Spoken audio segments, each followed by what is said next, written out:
inspiratif, dan edukatif. Oke, bismillahirrahmanirrahim. Assalamualaikum warahmatullahi wabarakatuh. Salam.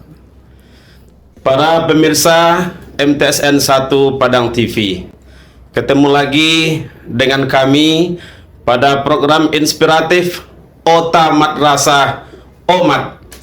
Di pagi hari yang sangat cerah ini, kita sudah kedatangan seorang bintang tamu yang eksklusif, luar biasa, tokoh pendidikan, dan beliau juga tokoh inspiratif dan selalu memberikan motivasi.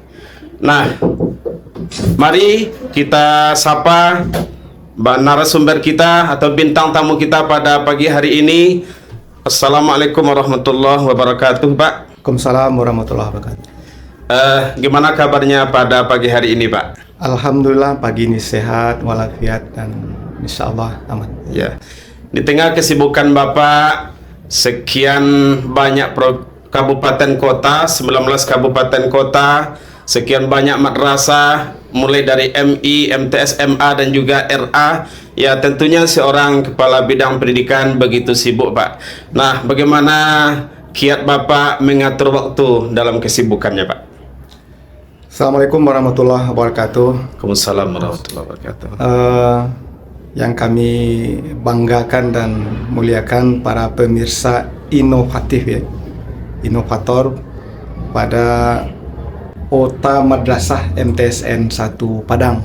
Nah, pertama kami dari bidang pendidikan madrasah merasa berbangga karena kreasi dan inovasi yang dilakukan oleh MTSN 1 Padang dalam membuat tayangan ini sebagai media informasi dan media berbagi bagi kita semua. Kami dari bidang pendidikan madrasah tentu saja dari awal tahun telah membuat semacam timeline gitu ya. Iya. Timeline apa yang akan dikerjakan selama 1 tahun. Iya, Pak. Nah, jadi kita semua sudah sepakat. Jadi semua yang menjadi tanggung jawab bidang pendidikan madrasah dari perjanjian kinerja Kanwil itu semua sudah terpetakan. Nah, jadi kalau semua sudah bekerja sesuai dengan limit waktu, insya Allah waktu itu bisa diatur. Iya, alhamdulillah. Kemudian Pak, tentunya pemirsa ingin tahu sosok seorang kepala bidang pendidikan madrasah. Jadi kami mohon Bapak untuk perkenalan CV-nya secara singkat, Pak. Ya. Jadi saya dulu mengawali karir juga sebagai guru madrasah. Malah memulai dari guru madrasah ibtidaiyah yang sekarang di Kabupaten Dharmasraya. Kemudian dari guru madrasah pindah menjadi struktural di Kemenak Kabupaten Sijunjung. Makanya pindah dulu gara-gara hobi di main poli. Oh, hobi main poli, Pak. Maka sejak itu tidak pernah balik lagi ke guru madrasah. Nah, dari beberapa kasih yang kami lalui di Kemenak, mulai dari kasih Penmat, kasih Haji, kasih PAI, kemudian pindah ke Kanwil jadi kasih kurikulum dan kasih pendidikan agama Islam di sekolah umum. Nah, jadi saya diberi nama orang tua Henry Pani Dias. Nah, itu dulu Dias, Pak, itu waktu ditanya ke orang tua kok namanya Henry, bukan? Ya, berarti ada sejarahnya ya, Pak. Ada sejarahnya. Jadi kata ibu sebelum beliau wafat kan, jadi Henry itu artinya hendaklah engkau dasari Republik Indonesia itu pada negara apa namanya? Negara yang inovatif, kreatif gitu kan. Ya, sangat luar biasa nih, Pak. Itu berat tanggung jawabnya nama itu kan. Nah, itulah makanya nama seperti itu, Pak Pangkum. Dan di bidang Penmat dimulai sejak tahun 2022 nanti bulan April. Nah, itu kami kembali ke Penmat setelah selama 9 tahun di Penmat, kemudian ke PAI 1,5 tahun dan balik lagi ke Penmat. Jadi kalau dilihat dari linear kerja awal dari madrasah, juga pernah mengajar di perguruan tinggi 11 tahun. Intinya masih bertemu dengan guru, tenaga kependidikan. Nah, itu kira-kira Pak Adab. Oke, Pak. Dengan linirnya karir Bapak dari bawah sampai menjabat kepala bidang pendidikan madrasah di Kanwil, tentunya telah begitu banyak mengenyam asam garamnya pendidikan, Pak. Nah, apa kesan yang paling mengesankan di hati Bapak dalam proses perjalanan pendidikan, Pak? Ya, kualitas dan mutu pendidikan itu kan kalau di undang-undang kan ada 8 standar nasional pendidikan ya. Yang paling banyak berkaitan dan bersentuhan dengan peningkatan mutu siswa itu adalah guru, Guru. dan pembelajaran yang dilakukan di dalam ruang-ruang kelas. Ada madrasah yang sama sekali tidak banyak gedung, Pak Adaf. Iya, Pak. Tetapi potensi siswanya luar biasa. Itu. Luar biasa, ya, Pak. Ya. Ada madrasah kita yang dokumen pembelajaran standar gurunya, standar pelayannya tidak, itu bisa jadi S1. Satu ya. Tetapi kapasitas dan kualitas dia mengajar itu luar biasa gitu. Iya, iya. Nah, jadi kami melihat yang paling berkesan ini, apapun kurikulum yang mau kita pakai, Iya, Pak.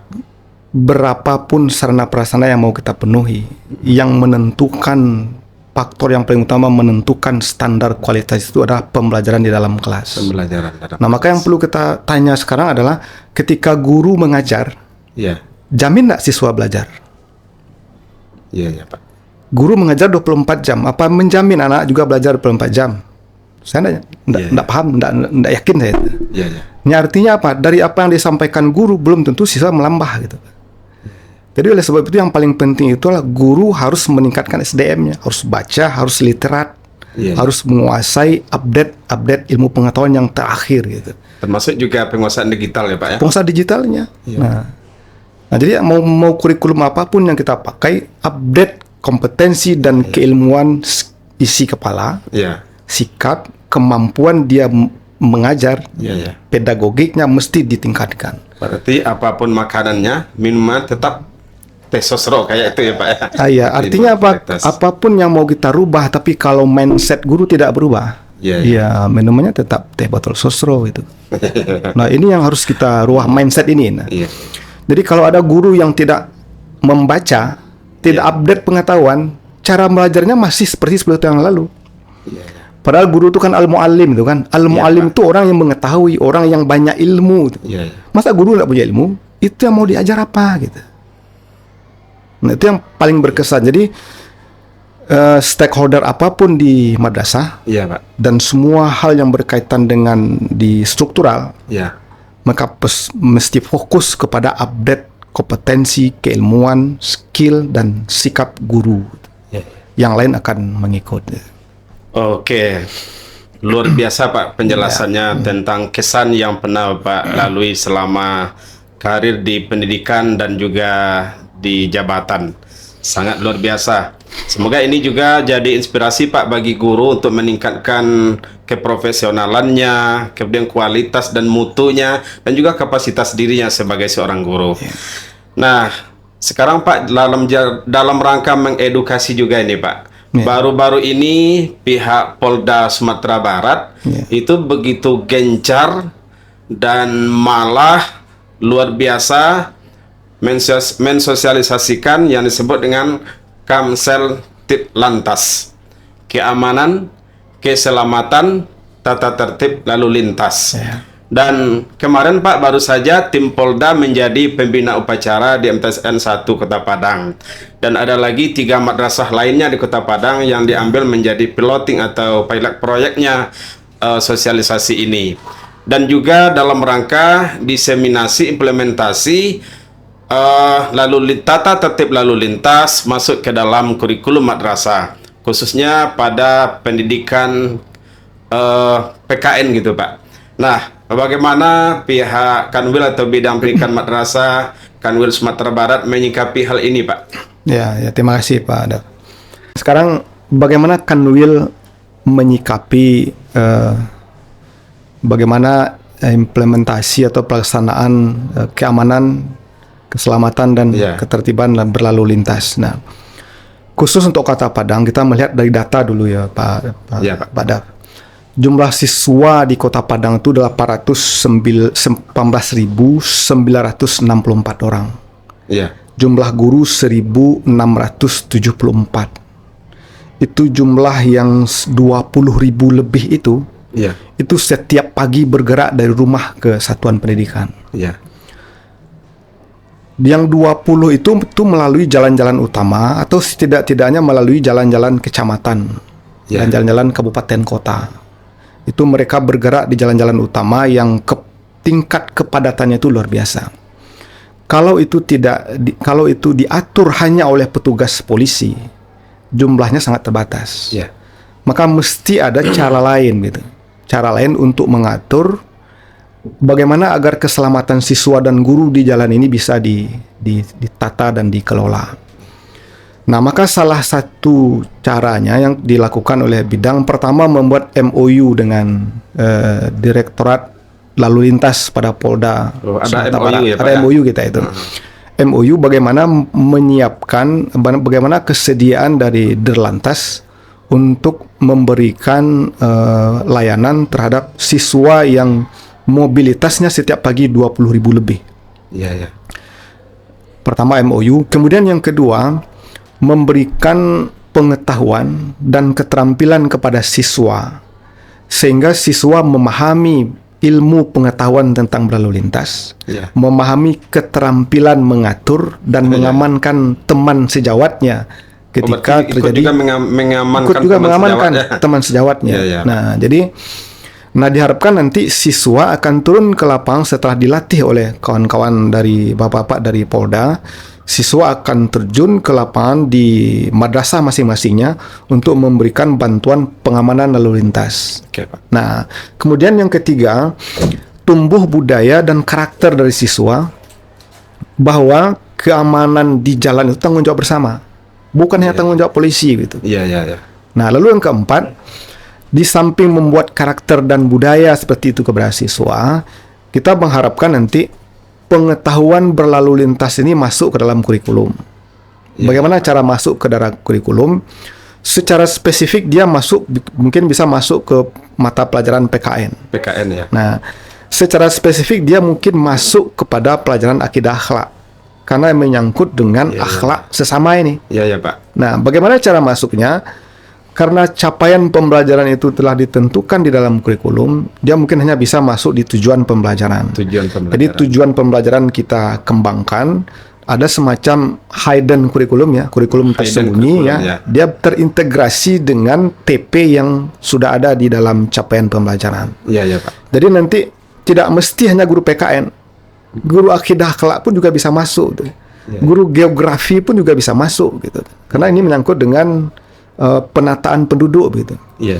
Nah, nanti ujungnya nanti ada dalam evaluasi pembelajaran ada soal yang diharapkan bisa muncul untuk mengevaluasi bagaimana kemampuan anak-anak memahami keterampilan berlalu lintas. Iya, Nah, cuman yang jadi persoalan kita sekarang adalah dari 18.964 siswa itu rata-rata yang memiliki SIM itu anak aliyah yang kelas 11 dan kelas 12. Dan 12 ya. Dan berarti jumlahnya hanya 20% tuh, Pak. Berarti 80% itu adalah siswa yang berkendaraan tanpa memiliki SIM karena umurnya belum cukup 17. Iya, iya, Pak. Ini persoalan yang tidak sederhana. Nah, jadi untuk menata yang 80% ini nanti sebenarnya pihak madrasah tidak boleh menyediakan tempat parkir. Karena kalau menyediakan tempat parkir berarti menyetujui anak-anak memberikan Iya, iya. untuk membawa kendaraan ke dalam iya, kelas. benar, Pak. Tetapi kan tak hanya berhenti sampai di situ. Nah, pekerjaan yang paling dekat untuk mencapai tujuan itu adalah kerjasama pihak madrasah dengan wali murid, Iya. sehingga anak itu bisa diantar. Nah, Iya. yang 80% inilah menjadi PR bagi kita bersama, termasuk kawan-kawan di Polda, Iya. karena mereka tidak memiliki SIM. Minimal ketika mereka berkendaraan memenuhi aturan alat keselamatan, helm, atau tidak menggunakan HP dan Helm segala juga macam. yang SNI ya, Pak ya. Helm juga yang SNI, tidak boleh helm proyek yang dibawa kan. Iya, iya. Nah, itulah kira-kira bentuknya. Oke, Pak. Ending dari implementasi Kamsel lintas ini, Pak, ke madrasah dan ke pembelajaran di madrasah, apa yang kita inginkan dari integrasi ini, Pak? Nah, yang kita inginkan yang pertama, anak memiliki pengetahuan dan keterampilan Ya. tentang pengetahuan tertib berlalu lintas, memiliki pengetahuan, memiliki keterampilan. Keterampilan apa? Keterampilan mengatur lalu lintas jalan minimal di madrasahnya. Kemudian yang kedua, guru-guru memiliki kemampuan untuk integrasi lalu lintas ke dalam tujuan pembelajaran di kurikulum mereka belajar. Oke, para pemirsa MTSN 1 Padang TV yang berbahagia dimanapun berada, tanpa terasa dialog kita, wawancara kita dengan seorang bintang tamu yang luar biasa pada pagi hari ini, sampailah kita di segmen terakhir. Nah, kami minta Bapak untuk menyampaikan statement terakhir, pesannya untuk MTSN 1 Kota Padang, untuk madrasah secara umum Sumatera Barat, Pak. Apa pesan Bapak dan statement akhir yang akan Bapak sampaikan? Ya, Itu, Pak. Terima kasih. Pesan saya yang pertama, jadilah kita seseorang yang spesialis di bidang tertentu dan generalis di bidang lain. Jangan sampai kita menjadi orang yang serba generalis. Ini sedikit, ini sedikit, ini sedikit. Tidak memiliki spesifik. Ya. Jadi kalau siswa dalam kapasitas sebagai siswa, jadilah siswa yang hebat di matematik atau hebat di IPA, hebat di olahraga atau apa saja. Ada spesifiknya, gitu. Nah, itu kemudian kaitannya dengan guru. Jadilah guru itu yang spesifik ahli di bidangnya, generalis di mata lain, gitu, Pak. Jangan sampai tidak spesifik di bidangnya, generalis pula di generalis di bidangnya, generalis di bidang orang lain. Itu kemana-mana tidak akan terpakai. Kemudian yang kedua, kalau ingin mendapatkan sesuatu yang hebat, caranya mesti dengan cara yang hebat, gitu. Jangan mimpi menjadi orang hebat, tapi caranya biasa-biasa saja. Nah, barangkali itu, Pak Ada. Oke, Pak. Terima kasih atas wawancara kita pada pagi hari ini. Sangat menginspirasi kita semua, sangat mengedukasi kita semua. Lebih-lebih lagi kita di madrasah yang punya siswa sekian banyak, yang memerlukan ekstra tenaga kita, ekstra pikiran kita, juga ekstra cara dan metode kita dalam mendidik dan mewujudkan siswa dan siswi kita yang berkarakter atau berakhlak mulia. Sangat berkesan sekali pertemuan kita dengan seorang bintang tamu yang eksklusif dan sangat luar biasa.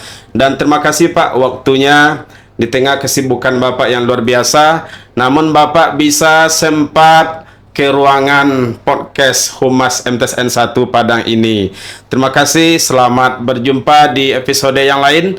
Mudah-mudahan pertemuan kita hari ini penuh semangat dan spirit bagi kemajuan pendidikan madrasah di Sumatera Barat. Billahi taufik wal hidayah. Wassalamualaikum warahmatullahi wabarakatuh. Assalamualaikum. Kota madrasah, kota madrasah, yo, kota madrasah. Inspiratif dan edukatif.